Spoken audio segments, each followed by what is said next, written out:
By the standards of history, few figures emerge from darker beginnings than Theodora of Byzantium. Even ancient Rome, with its notorious arenas and bloody spectacles, drew the line at certain forms of entertainment. Yet in Constantinople's Hippodrome, the largest arena of the Byzantine world, practices unfolded that shocked even seasoned observers. Within this brutal world, children were drawn into exploitative performances that modern audiences would find unimaginable. It was here that Theodora's story began, an origin marked by trauma, manipulation, and survival that would one day transform her into the most powerful woman in the Eastern Roman Empire. Her journey starts with her father, Acacius, the bearkeeper of Constantinople's Green faction. He trained great beasts for staged combats before tens of thousands of spectators. His sudden death should have guaranteed protection for his widow and children. That was the custom. But corruption intervened. A rival official accepted a bribe and handed the bearkeeper's role to another family. With that one act, Theodora's mother was left destitute, her daughters vulnerable to the unforgiving world of the Hippodrome. In desperation, she turned to the only system available, an entertainment industry notorious for exploitation.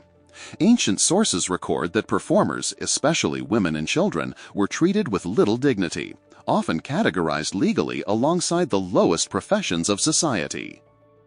Theodora and her sisters were paraded before the factions as supplicants, a public plea for mercy and survival. The Greens, once their patrons, turned their backs. But the Blues, rivals to the Greens, offered her stepfather work. That gesture sealed Theodora's lifelong allegiance and sowed the seeds of vengeance that would define her. By the age of 10, Theodora was performing in spectacles that blurred the line between theater and cruelty. What might have broken most children instead became her harsh education. Night after night, she learned to observe the behavior of the powerful, senators, merchants, and officials, men who revealed their weaknesses in moments of indulgence. Where others endured humiliation, Theodora took notes. The Hippodrome became her school, and its curriculum was the study of power, psychology, and manipulation. For 6 years, she survived within this brutal machine. By her mid-teens, she was not only one of the most famous performers, but also one of the most perceptive observers of human nature in the empire. Wealthy patrons thought they were buying her submission. In reality, they were teaching her how influence worked, how desire could blind even the most powerful, and how humiliation could erode authority. Her turning point came when a provincial governor named Hesibulus took her into his household as a concubine. For 4 years, Theodora lived in luxury in North Africa. But this was no mere escape. It was an advanced course in political and personal control. She learned how the most powerful officials, men commanding armies and provinces, could be undone by their own appetites. Yet when she overstepped, using her insight to influence his political decisions, Hesibulus cast her out. Betrayed and abandoned, she crossed the Mediterranean alone. Each stop, whether on ships, in taverns, or among merchants, offered new lessons. She turned survival into strategy, memorizing the weaknesses of every man who underestimated her. By the time she reached Alexandria, she had converted to monophysite Christianity, not purely from faith, but as a way to anchor herself to a growing religious movement independent of the empire's mainstream. It was in Antioch that she met Macedonia, a fellow performer and informant. Macedonia revealed something startling. Justinian, the ambitious nephew of Emperor Justin, had heard of her. He wanted to know more about the woman who had endured abandonment, survived exploitation, and turned her suffering into mastery over human psychology. As her ship finally returned to Constantinople, Theodora saw once again the golden domes of the city that had once cast her aside. But this time, she was not the desperate child begging for survival.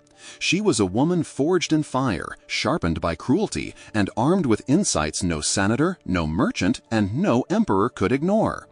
The same brutal system that should have destroyed her had instead created a weapon, and Theodora was about to wield it, not for entertainment, but for power. What followed would not only shape her destiny, but alter the course of the Byzantine Empire forever. Constantinople, 522 CE. A young woman named Theodora was about to step onto the stage of history. She carried with her years of painful experience, survival, and the ability to read and influence those around her with remarkable precision. When Prince Justinian, heir to the Byzantine throne, first laid eyes on her at a court gathering, he thought he was meeting just another former entertainer. What he could not see was the sharp mind and the hard-earned resilience she had developed through years of struggle. Theodora was no ordinary court guest. She had learned how power worked in the empire, how men thought, and how influence could be won not only through appearance, but through intelligence, emotional connection, and sheer determination. Justinian, known for his brilliance and ambition, found himself captivated. What began as fascination soon deepened into an unshakable bond. The relationship shocked Constantinople. Senators and courtiers could hardly believe that the heir to the throne would consider marrying a woman with such a controversial past. Laws forbade unions between actresses and men of high office. Even Empress Euphemia, Justinian's adoptive mother and a former slave herself, strongly opposed the match. She saw in Theodora someone who could use her talents in ways that might alter the empire itself. The confrontation between the two women became legendary, a battle of wills over the very future of Rome. But fate intervened. In 523 CE, Euphemia suddenly passed away. With the most powerful obstacle removed, Emperor Justin quickly moved to change the laws, allowing his nephew to marry Theodora. In 525 CE, in the grand setting of Hagia Sophia, Justinian and Theodora wed. The child who had once lived on the margins of society now walked the marble aisles in imperial purple silk, becoming the Empress of Byzantium. Yet her rise was not the end of the story. It was only the beginning. Theodora's influence over Justinian was immense. She was not a silent consort. She was his partner in governance, shaping decisions, offering counsel, and projecting her will onto the empire itself. This partnership, however, made her a target. Many saw her as unworthy of power, and when rebellion erupted, it was Theodora who faced the greatest test of all. In January 532 CE, the Nika revolt tore through Constantinople. Blues and Greens, the rival chariot factions, united in rage against the government. Tens of thousands filled the streets, burning buildings and threatening to overthrow the emperor. Senators whispered about abandoning the city, and Justinian himself considered fleeing. It was then that Theodora rose and delivered the words that would define her legacy. She told the council that purple was the noblest shroud, that death with honor was better than life without a throne. Her defiance transformed the moment. Instead of running, Justinian and his generals struck back. In a carefully planned counterattack, imperial troops trapped the rebels inside the Hippodrome. What followed was one of the bloodiest suppressions in Roman history. Tens of thousands were killed. Constantinople's streets, which had once echoed with chants for rebellion, fell silent under imperial control. Theodora had faced the fire and survived. From a childhood of humiliation, she rose to command an empire alongside her husband. Loved by some, despised by others, she proved herself a ruler of unshakable will. And in the chaos of the Nika revolt, she showed the world that her past had forged her into one of the most formidable women of the Byzantine age. Blood seeped into the sand of the Hippodrome, the very place that had once echoed with the cries of children forced into degrading performances. The irony was chilling. This arena, which had trained her to endure the cruelty of violent crowds, now became the stage for her most terrifying act. By the end of that day, silence replaced the screams. More than 30,000 rebels lay dead, their uprising crushed without mercy. The Hippodrome, once a site of brutal entertainment, had been transformed into a graveyard by the very woman it had helped to shape. Justinian's reforms of 535 CE made governors swear loyalty not only to the emperor, but also to his empress. Theodora, once a victim of exploitation, had now risen to the highest throne, her survival transformed into absolute power. Those barbaric practices that nearly broke her had instead created someone who understood that survival required the destruction of every threat. With tens of thousands of corpses proving her strength, she began constructing something more dangerous than armies, an invisible empire of manipulation. From within her private chambers, Theodora built what some historians describe as a parallel government, though in truth it resembled an early intelligence network. While Justinian presided over his court, she gathered secrets in the shadows.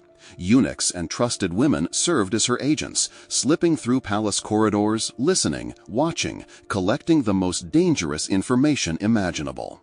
Who betrayed whom?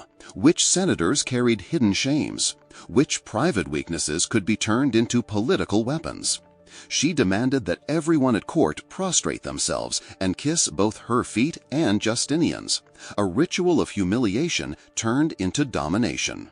What she had once endured as a powerless child, she now reversed with merciless precision. Her mastery of political assassination soon followed. In 537 CE, Pope Silverius refused to support her religious ally. Rather than argue theology, Theodora used her gift for manipulation, weaving treason charges that preyed upon the paranoia of powerful men. The Pope, accused of betraying the empire, was exiled and died far from Rome, his downfall orchestrated by the Empress's hand. But Theodora's ambition went further. In 535 CE, Queen Amalasuntha of the Ostrogoths became her next target. The queen embodied everything Theodora feared: noble birth, inherited power, and most dangerously, a political closeness to Justinian that could turn into something more. The Empress recognized the signs. She herself had perfected them. When persuasion failed, she turned to destruction. Amalasuntha was murdered while bathing, her vulnerability exploited in a calculated strike of jealousy and political survival. Her greatest masterpiece, however, was the fall of John the Cappadocian, the Praetorian prefect. Unlike others, John could not be manipulated. He understood the game. So Theodora turned to psychological warfare. For 6 months, John received symbolic gifts meant to unsettle him: wilted flowers, daggers, images of death. His nights grew sleepless, his nerves frayed. She recreated in his mind the same torment she had once endured.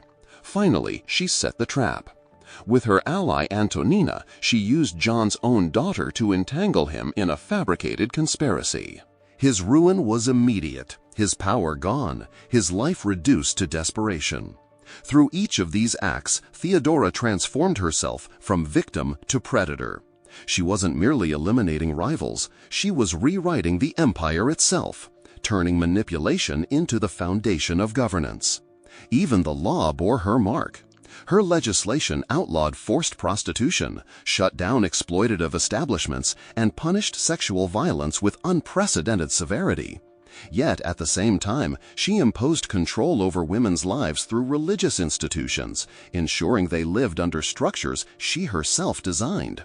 Her reforms revealed a mind shaped by suffering, but sharpened into one of history's most formidable political weapons. When she died in 548 CE at the age of 48, Justinian was shattered. He never remarried and struggled to rule without her. The empire's most creative legislation, the very heartbeat of its governance, had come from her hand. Her image endures in the mosaics of San Vitale, cloaked in royal garments, larger than the figures around her, portrayed as equal to biblical kings. Today, tourists walk the Hippodrome unaware that beneath their feet lies the echo of both degradation and vengeance. Theodora's story is not just about survival. It is about how trauma can be transformed into the ultimate form of power. She proved that barbaric practices don't merely destroy victims, they can create rulers who wield destruction themselves.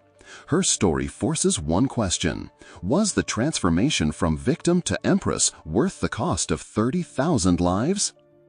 In the end, the girl who learned survival through manipulation reshaped an empire with the very tools once used against her.